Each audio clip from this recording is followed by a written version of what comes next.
Sommet États-Unis-Afrique, alors que le président américain annonce un investissement sur le continent de 33 milliards de dollars. Aujourd'hui, deux sujets s'invitent au sommet, le renouvellement de l'AGOA, mais également la propagation du virus d'Ebola.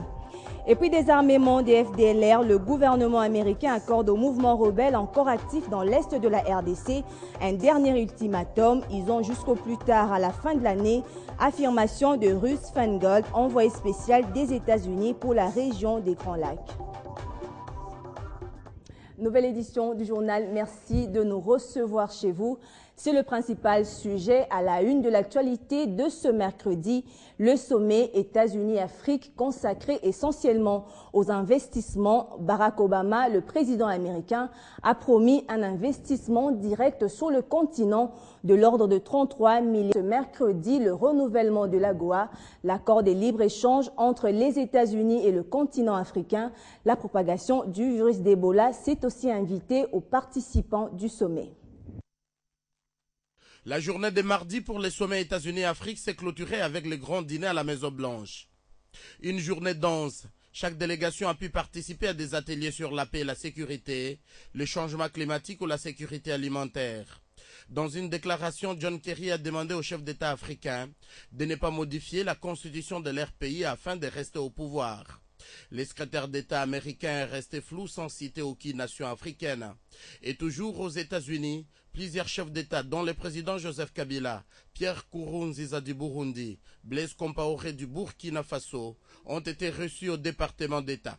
Les États-Unis ont annoncé mobiliser 30 milliards de dollars, annonce Barack Obama, montant d'aide publique aux investissements privés à destination de l'Afrique, appelant les dirigeants du continent africain à créer un environnement politique et économique propice aux affaires. Et ce mercredi, c'est le summum de ce sommet États-Unis-Afrique, avec des rencontres et des discours. Mais déjà ici de rappeler que le président Barack Obama s'est déjà adressé aux chefs d'État et de gouvernements africains réunis pour le Forum des affaires à l'hôtel Mandarin Oriental de Washington. Un discours sobre pour sceller ces nouveaux partenariats États-Unis-Afrique. Je vous l'annonçais au sommaire de ce journal, le gouvernement américain exige un désarmement rapide des rebelles rwandais des forces démocratiques pour la libération du Rwanda. Ce dernier groupe rebelle majeur encore actif dans l'est de la RDC doit être démobilisé au plus tard à la fin de l'année en cours. C'est l'envoyé spécial des États-Unis pour la région des Grands Lacs, Russ Feingold, qui l'a affirmé mardi lors du sommet États-Unis-Afrique qui se tient à Washington. S'il y a un désir légitime d'FDLR de se rendre, on essaiera de voir si c'est vrai et ces redditions doivent se produire rapidement. Un ultimatum chaud pour ces FDLR qui doivent d'ici la fin de l'année en cours se désarmer totalement et définitivement. Aucune justification ne leur serait accordée en ce qui concerne des négociations politiques pour leur démobilisation. Les États-Unis estiment que pour les FDLR, l'option militaire doit non seulement être envisagée, mais qu'elle doit être prête à être lancée pour établir totalement la paix qui petit à petit retrouve la RDC.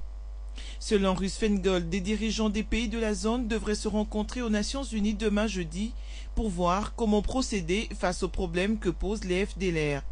Le site de la radio onusienne indique que les FDLR avaient promis de se rendre au 30 mai, mais à peine 200 combattants seulement ont rendu leurs armes pendant que les autres sont attendus.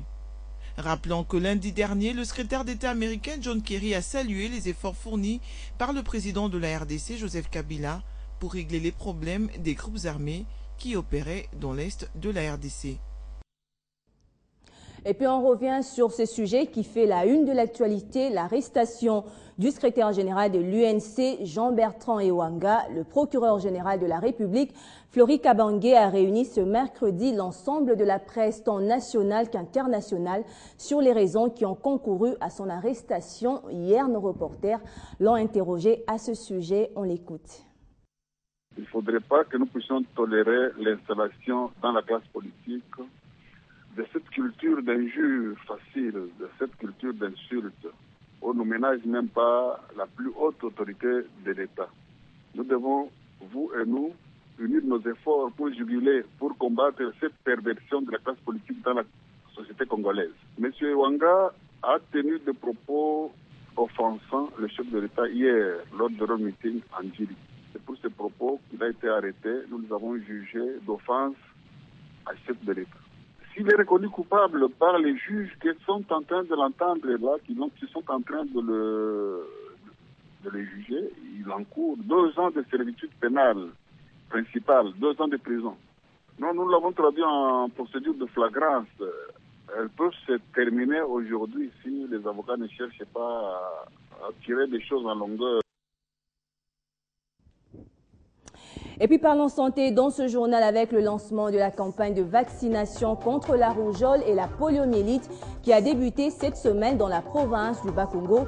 Une opération qui s'effectue dans toutes les zones de santé de la province avec l'appui du gouvernorat provincial. Le vaccin contre la poliomyélite sera administré aux enfants âgés de 0 à 59 mois et celui de la rougeole sera donné à partir de 6 mois jusqu'à 10 ans. À la cour militaire du Katanga, le commandant second du 43e bataillon des FARDC basé à Mitoaba, accusé de crimes de guerre, a été condamné au premier degré à 20 ans de prison pour exécution sommaire de 14 personnes présentées comme des combattants Maï-Maï en juillet 2012. Cependant, la Cour a estimé que la présence d'un coprévenu au premier degré et condamné à 5 ans de prison était nécessaire pour une bonne reconstitution des faits infractionnels. C'est ainsi que l'audience a été suspendue. La prochaine étape est prévue pour le 15 septembre prochain. Sur le continent, un tremblement de terre passager a secoué mardi l'Afrique du Sud, particulièrement la ville de Johannesburg. Aucun dégât matériel de grande ampleur n'a été enregistré. Nous avons joint au téléphone Betty Yango, habitante de la ville de Melville à Johannesburg. On écoute son témoignage. Je donne un témoignage sur ce qui s'est passé hier ici en Afrique du Sud, à Johannesburg.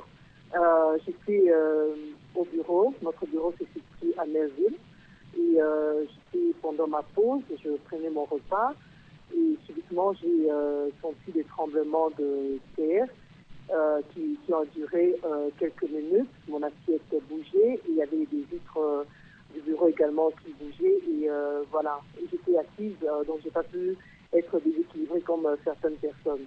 Il y a eu un mort, et des dégâts comme tel. Il y a eu un bâtiment, je crois, qui est tombé, pas complètement, juste partie de mur. Et voilà, il n'y avait pas de dégâts aussi graves comme les gens le disent sur Facebook et tout. Mais sinon, il n'y avait vraiment pas de dégâts aussi graves. Et puis en Centrafrique, le chef du gouvernement André Nzapaeke a démissionné de son poste hier mardi. Une décision prise officiellement pour faciliter la mise en œuvre de l'accord signé il y a quelques semaines à Brazzaville entre Catherine Samba-Panza et les belligérants. Il y a à peine 2 semaines, les représentants de notre peuple ont élu une nouvelle présidente. 6 mois après son arrivée à la tête du gouvernement, le Premier ministre André Nzapaeke quitte son poste. Une décision prise après la rencontre à Brazzaville entre les dirigeants du pays et les belligérants. Le Premier ministre ne pouvait pas rester, explique un conseiller de Samba Panza. La décision a été prise pour donner un nouveau départ à la transition. En plus, il faut tenir compte des aspirations des uns et des autres. Son successeur devrait bientôt être connu et la communauté internationale presse pour que cela soit fait au plus vite.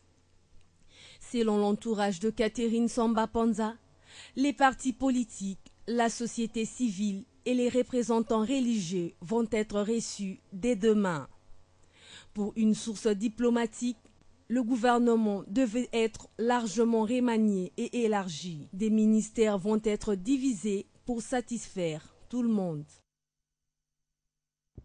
Parlons sport à présent, préparatif de la 5e journée de la Ligue des champions de la CAF. Vous le savez, les deux représentants de la RDC, l'ASV Club et le tout-puissant Mazembe, jouent leur qualification ce week-end. Vainqueurs par 4-0 hier des Lac Rangers, les Dauphins Noirs de Kinshasa s'envolent demain jeudi en destination de l'Égypte où ils seront reçus le dimanche prochain par Zamalek du Caire à Alexandrie. Et justement, en rapport avec ce déplacement du team vert et noir pour les pays des pharaons, nous sommes en ligne avec Patrick Banichai. Bienvenue. Alors, Messieurs Banichai, vous êtes le secrétaire général de l'ASV Club. Comment se présente le programme de l'équipe? Que ce matin, nous nous sommes entraînés pour la dernière fois à domicile, puisque demain, vers le coup de 12h30, nous devons prendre notre avion pour le Caire via Addis Abeba. Au Caire, on sera en vite puisqu'on sera acheminé immédiatement sur Alexandrie, où doit se jouer notre match contre Zamalek le dimanche à 20h30 heure de Alexandrie, 19h30 heure de Kinshasa. Alors, vous avez quitté Kinshasa ce jeudi pour arriver vendredi à 2 jours du match face à Zamalek. Vous ne pensez que cette arrivée tardive au Maghreb pourrait être préjudiciable à vos clubs quand on sait que les climats égyptiens diffèrent de celui de la RDC? Nous avons eu des problèmes avec les transporteurs. Il n'y a que Ethiopian qui fait cette destination.